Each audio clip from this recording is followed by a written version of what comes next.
Here we go again. Welcome to Facilities First.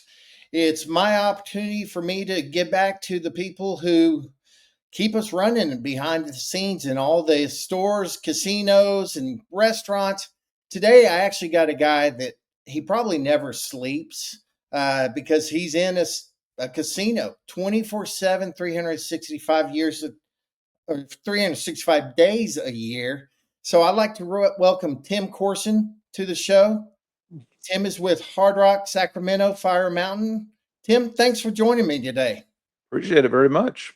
Happy to Well, be here. So, I look forward to getting to know you a little better. And, as we got to talking, we figured out we're both from the great state of Texas. mhm, And two things about Texas is you love your state and you love country music.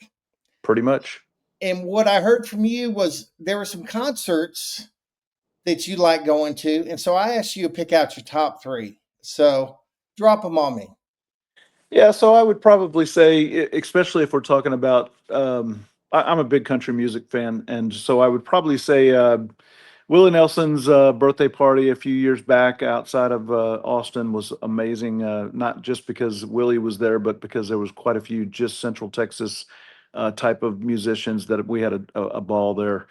And then George Strait at the Houston Rodeo, you can never ever take that away. That's an amazing concert, amazing artist there. And then up in Colorado, here not too long ago, I saw Midway, and I'm a big fan. They're out of Dripping Springs, and they're pretty amazing group as well. So I'd have to say that would be my top three. It's funny about George Strait because we all know he's a king, Hmm. but he's the only entertainer I know that can sit on a bar stool and have 50,000 people sing. Yeah, You absolutely. know, he is just amazing. Now, Yeah, he doesn't swing in on a big rope or a big chain and swing over the audience. He just stands up there and sings, and that's kind of just maybe maybe the way I would do it if I were doing it. So exactly, yeah. exactly. I think you're referring to Garth Brooks. And actually, funny thing about Garth Brooks is I saw Garth in 1989, literally on a 10 by 12 stage, Mhm. and he had that same energy. Yep, And yep. so it was pretty cool. My buddy said he's going to go somewhere. I'm like, we were at a little bar in Dallas. No, he's not. Well, eat my words on that one. Yep, yep. He did it. He did it. So Let's go ahead and jump in and talk about you and put the spotlight on you and stop talking about country music. okay. So you're running a facility that doesn't shut down. I mean, you're 24 hours, 365 days a year. How do you manage the operations without getting burnout and keeping your team and yourself refreshed? Yeah, so it's even crazier at this specific facility. I've been doing this for 35 years now, and first time I've ever managed a hotel slash casino slash resort area or facility. And this one, not only does it not shut down, this one kicks into a new gear on those holidays. This is when it's at its full capacity and capability is when we are around holidays and all the folks. It's just what this particular business feeds off of is holidays, and so yeah, I'm on call 24 hours a day and have been in my entire career. But in this particular case, I've got an awesome staff that is running pretty darn well, and I'm always looking to improve it. That's one of the reasons they brought me out here, and we're making some really good headways. And I couldn't do it without the staff by all means. And we've got three shifts, so we're covering it 24 hours a day. All of them have a primary goal. Some of them do preventive maintenance, some of them do work orders, some do a combination, and then we have some specialty folks such as painters slash special projects. Then we have somebody dedicated to the hotel, and so we just kind of spread it out, and we seem to do pretty well as far as burnout goes.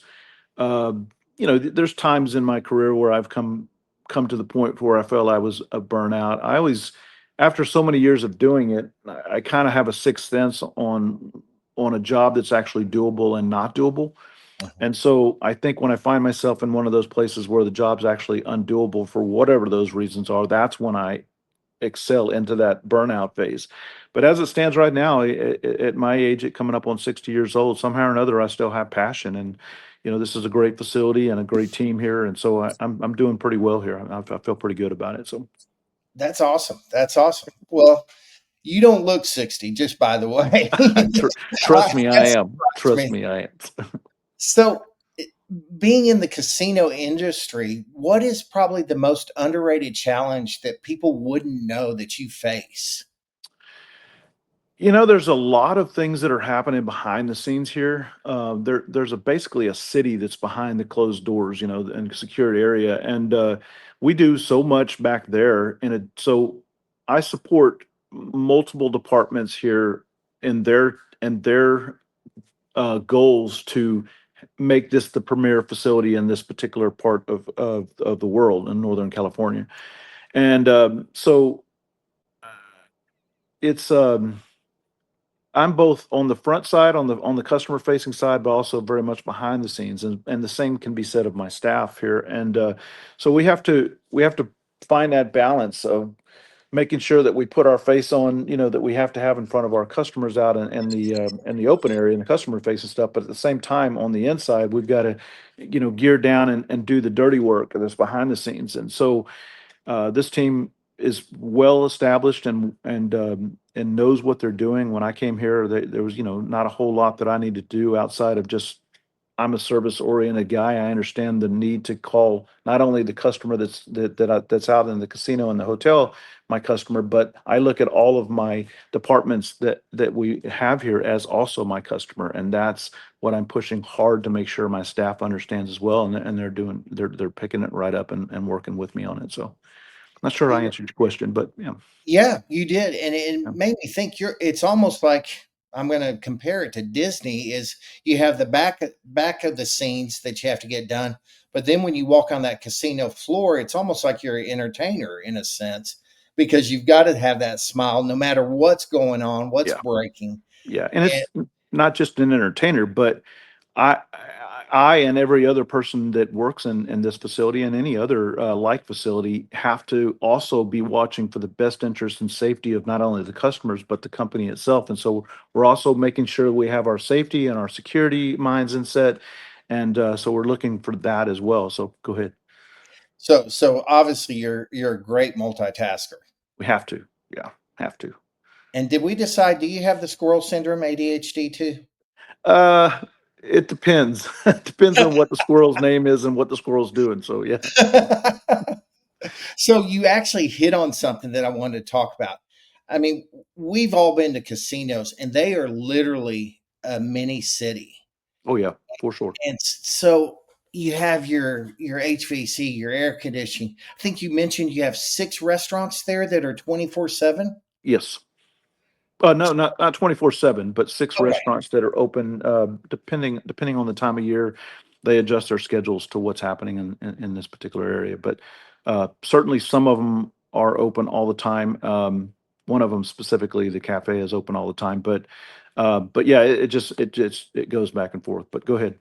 So with that, I mean, I was an area director for 7 stores, and that was during the daytime where I got to do it. I couldn't imagine running 6 restaurants and making sure they're up and running, plus the hotel, plus the casino. So I mean, what is probably the biggest beast behind there that you have to deal with on a constant basis?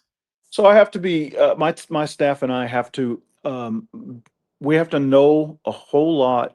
Excuse me, have to know a little bit about a whole lot of subjects and not maybe be experts on everything, so that we can service any need that comes across. In the case of the restaurants, obviously we have a team that actually runs the restaurants themselves, and they're very successful at doing so. Our job is to support them. So we have to try to have a staff that has enough knowledge to be able to get in and do the work that's needed in order to keep the restaurants going.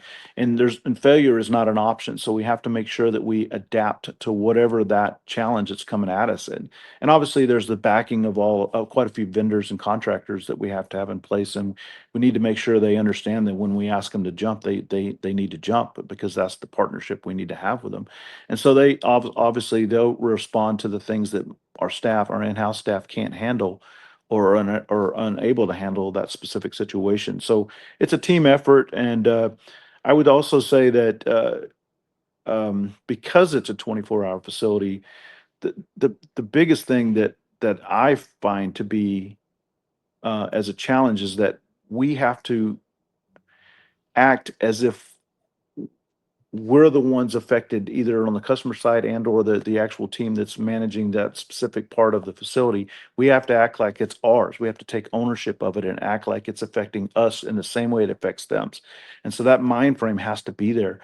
And so that's a constant coaching that I have to do to make sure I keep everybody at that level. Hey, we're a service. We have to provide a service that ties into the whole effort to keep this place running the way it's supposed to. And if we fail, there's a domino effect, or maybe in words, maybe not fail. If we're not able to achieve what we needed to do in order to keep them up and running or whatever their need might be, there's a domino effect to that, and everybody needs to understand that. And we're not perfect, and every once in a while we might not quite get that 100% success, but we're going to give it our best effort, and that's what's got to happen. So So I think you touched on something that a lot of people don't really understand about facility managers is probably 25, maybe more percent of your job is actually being a teacher and an educator.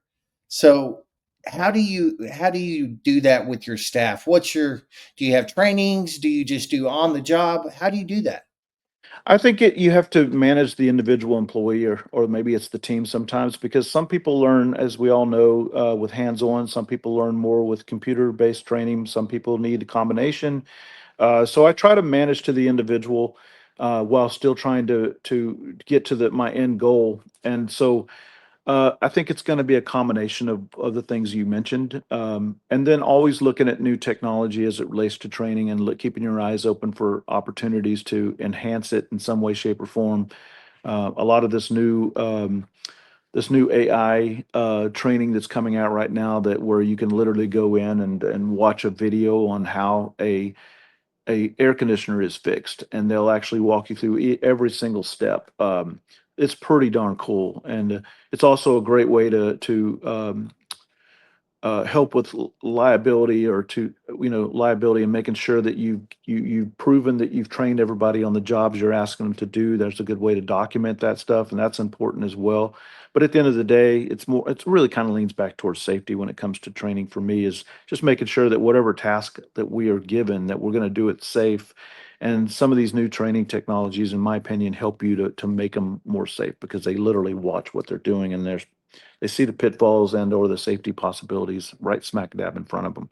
A lot of times you can tell them about how to be safe, and you can tell them about experiences you've had, but when you have your wisdom and your experience telling them at the same time that they're actually watching a video, or whatever that format is, I think that's a new ad that's a positive for our industry. So I'm gonna jump to that because I think one of the cool things about AI is once you figure out how to use it as a tool mhm, and not as a human being, right, it becomes one of the most valuable things. can be. And so I know on the vendor side, we've had vendors that go in and I'll get a call that says, "Hey, your guy's watching something on his phone." And typically what they're doing is they're troubleshooting Mhm. through AI on their phone. And that makes it a whole game changer for us and for you guys as well. Yeah, I think it's at the beginning of that right now. I mean, obviously AI is concerning to a lot of people, and I understand the reason why. But I think there's a place for it, especially when it comes to things like training and just quick access to really important information. Everything from SDS sheets to you know uh, how to react to emergencies, to how to fix an AC, to whatever that be. If there's good solid knowledge, it's like a best practice conversation. If there's good solid knowledge out there that it's available to everybody, there's always going to be a conversation about whether or not a person should be looking at their personal phone about information and all that kind of stuff. There's always going to be that, but it's there. And if we can figure out the tools to put it in front of people, I think it can only be a positive. So Yeah, I agree totally. So with it being 24/7 and if you have something break down, how do you juggle the not hurting the customer experience and getting stuff fixed? yeah, I think that well, once again, the word safety comes back into play. Safety has to be the number one priority, not only safety for the customer, but for my staff and also the rest of our team here. So if we have an emergency situation, we're going to put that right smack dab in the beginning of the conversation. And then how do we achieve whatever fix is needed to get things back on in place, doing it safely. And then we start looking at, you know, what's the how are we going to get up again, it kind of, we have to kind of zone in on what the issue is on that specific emergency. If we're talking about, let's say it's an HVAC unit or something on New Year's Eve or something along those lines that's not cool in the casino. So I immediately, and usually that's only going to happen at 2 a.m. in the morning, of course. And so, yeah, and so I make 100% sure that all of my staff has all the pertinent numbers, phone numbers that they need, and we start the process of getting everybody we need involved as quickly as we possibly can. And usually, one or two individuals on my staff is driving that part of it per my request, and sometimes, and they're empowered to do so without my request because we got to get things taken care of. But then at the same time, I have to be the conduit back to our executive team here so that they understand what's happening, who's affected, so that they can react to what on their side of it. So I have to be that conduit while I'm at the same time making sure that my staff is moving pronto to get things taken care of, and that we also have, if need be, vendors and the contractors moving and reacting the way that we need them to react. And so there's that. Again, always keeping in mind, is there anything I need to understand from a safety standpoint? Feed me information so that I can give my suggestions and or directives, and then I can also make sure I'm passing that over to the executive team that's affected too. So many ways to look at that. It really kind of ties to whatever that emergency might be. If the kitchen's down or something along those lines, it obviously all these things tie to income as well, and that's got to be something in the back of my mind.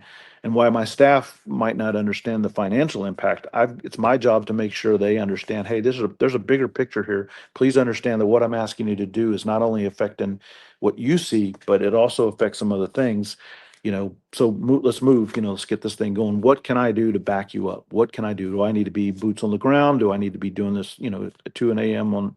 being on my phone, two phones, one to corporate, excuse me, one to executive, one to my team, whatever it be. But I gotta be able to adapt to it. And so do they. So And that's one of the great things about leaders, Tim, is the adaptability, and it shows true leadership.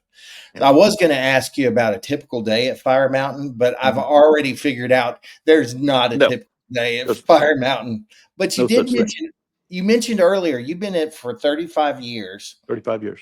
So every facility manager has a story. There's always one that just sticks out, and it might be that oh shoot moment, or it might be that I can't believe I just had to deal with this moment.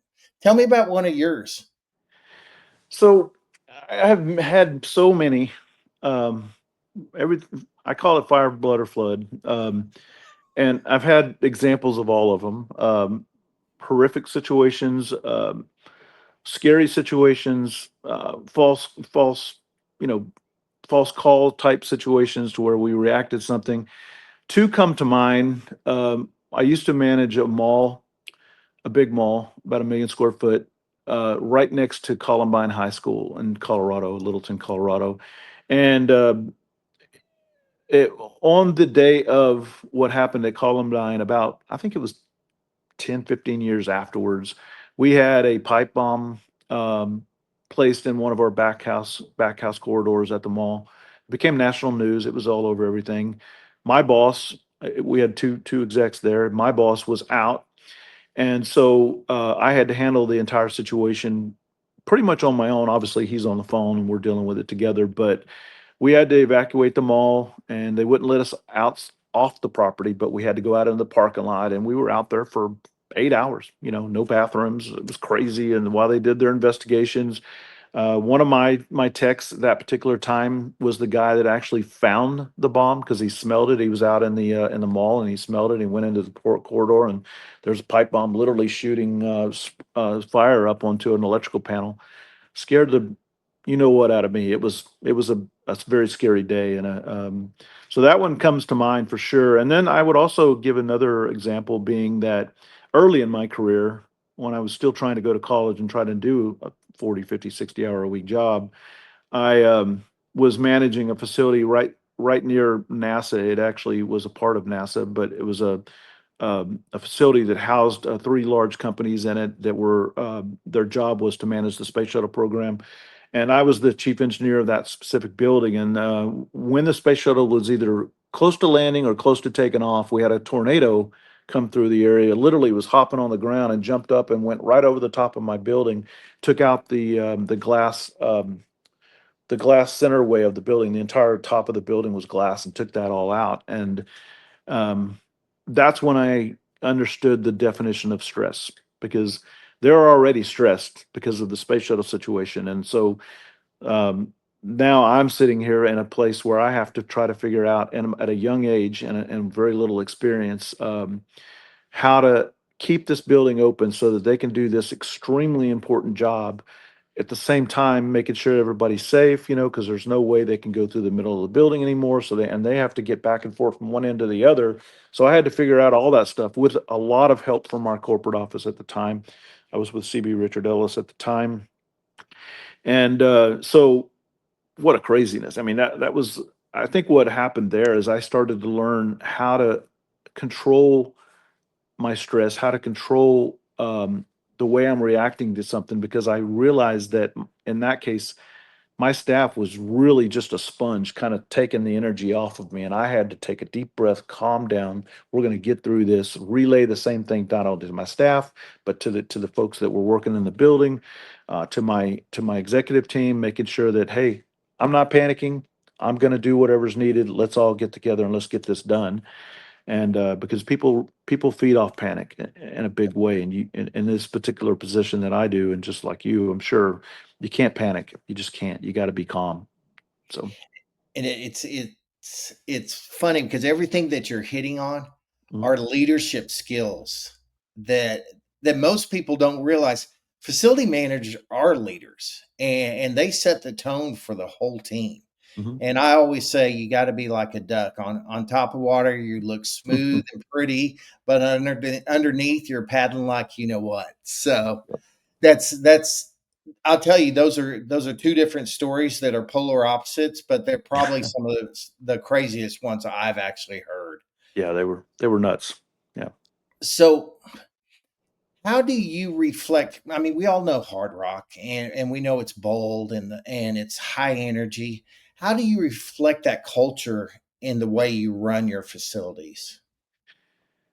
Um,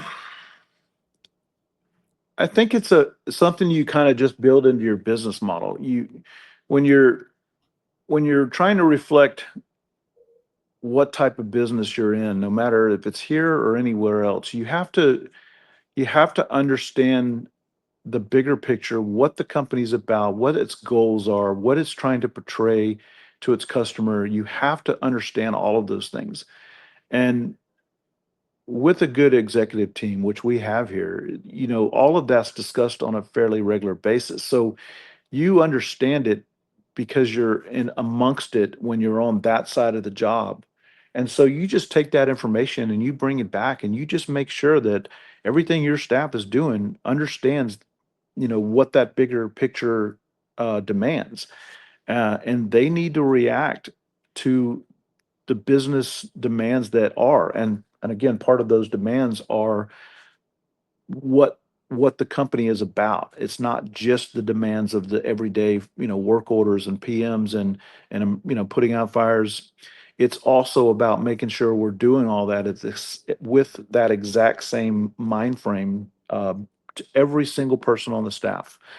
They need to understand that when they're out there doing whatever their task is, be it a residual task or a single task that happens just that one time, they need to keep in the back of their mind, I'm doing this, but at the same time, what am I being portrayed as? What is the customer saying while I'm doing it? And sometimes again, it's an internal customer as well. And so um, I think that I have to make sure that I take the bigger picture. It might be the whole bigger picture, but it's the important parts of the bigger picture and portray it in a way that my staff understands it. And it's not just here, but for sure here, because as you stated, Hard Rock has a great reputation and a a very specific way that they want to be seen, and for Mm, good reason. And yes. that's really important that the rest of the staff sees it as well. So, So I'm going to be cheesy and play off the hard rock vibe and say, what differentiates a rock star vendor to a one hit wonder? well, as we talked about earlier, when I ask a vendor or contractor to jump, I if they know me at all, they know I never cry wolf, Mm, ever, because I understand the consequences of crying wolf. And so when I ask a contractor to jump, I need that contractor to jump. And if I say it in a way that because I'm in a really high stress situation, I will come back and apologize. And I have many times to say, hey, I was a little rough on you, or maybe I was a little abrupt on whatever I was asking of you that day, but I want to make sure you understand how much I appreciate you jumped when I needed you, and because of you and your efforts, you added to the success of whatever that outcome was.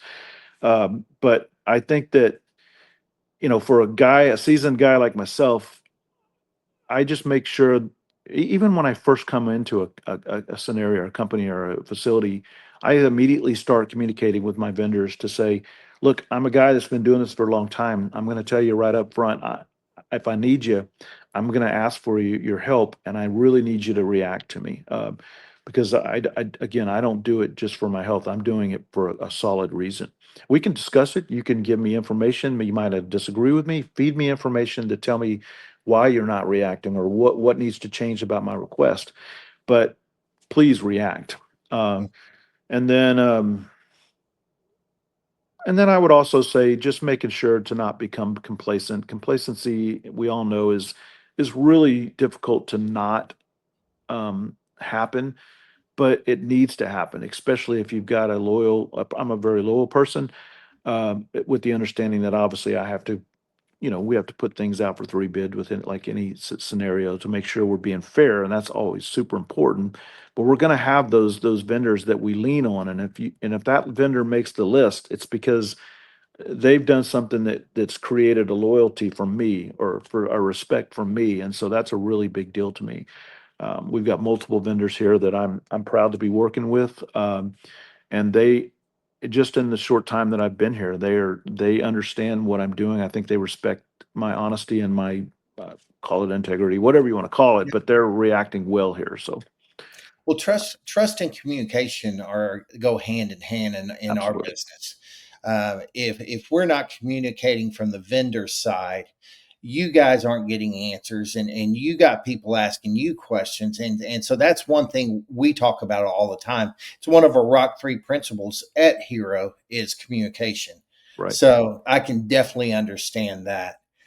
So you've already talked a little bit about your leadership, but who did you have when you were younger that you kind of portrayed yourself after? Somebody that you kind of looked up to?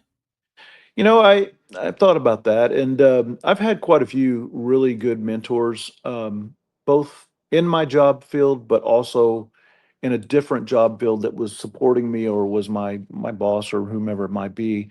I think back, I helped open up a skyscraper in downtown Austin, Texas, and tallest building in Austin, very, very high profile. I was a part of the construction team that completed the building shell, and then we started the actual the tenant construction on the individual floors. Um, and so, very heavy project management, very heavy construction type stuff. Plus, you're opening up an extremely high end, high technology building, and you're trying to learn these systems at the same time. You're buying tools, you're trying to hire a staff, and all kinds of all those things. My boss at that particular time was an ex-Army nuclear program guy, and while at the time I there were times when I would just wanted to, just like, what are you doing? We're running this thing too stressful. But I look back at it, and we ran it like pretty much like a military operation, and dealing with the gremlins of a very high tech building was stressful. But I look back at it, and I'm thinking, I very much understood what a portrayed sense of urgency is. You know, sometimes, sense of urgency is obviously very important, but it also has to tie to a portrayed sense of urgency. So, in other words, your customer or your whomever, your staff or whomever, your tenants, they need to understand that you take it seriously. Very much like I said about vendors, I take it seriously. And when I'm asked to jump, I need to jump, and they need to see that I'm jumping.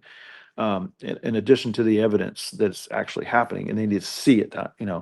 And so I would say that he would have been one of my top um, mentors, I guess you could say, and helped to shape the next level of leadership that I eventually obtained. I think that, and of course, I take that same thing and I push it down, the pipeline into my staff and make sure that they see it the way I see it. So, That's that's an awesome story. Sometimes we when we're younger, we don't realize the impact people are having on us. oh, for sure. But but Tim, I think we're out of time here. I'm going to end it with one thing. I'm going to let you finish this sentence. Hmm. Facilities come first because We're the essential. We're the most essential, possibly. Even if we're behind the scenes, we're just essential. And no facility can run without a solid backbone. And so I would say we're essential backbone of almost any organization, any facility. They all need them. There's not one that doesn't. You can't hire a robot to do what we do. And so that tribal knowledge, that professionalism, all of those things tie into being essential. And so uh, proud of it too. I've been doing it forever. And somehow or another, I still have passion in it. So I love that word essential. yeah. So with that, Tim, I want to tell anybody if you're in the Sacramento area, go see Tim. Tell him Mhm. you saw him on this show, and maybe he'll slip you some chips or something. I don't I know, can't do that. No, no, no. but I appreciate your time today, Tim, and hope you have a blessed weekend and a long weekend for some of us, but for you, I don't know if it'll be a long weekend. So Yeah. thanks a lot, everybody, and we'll see you next time on Facilities First.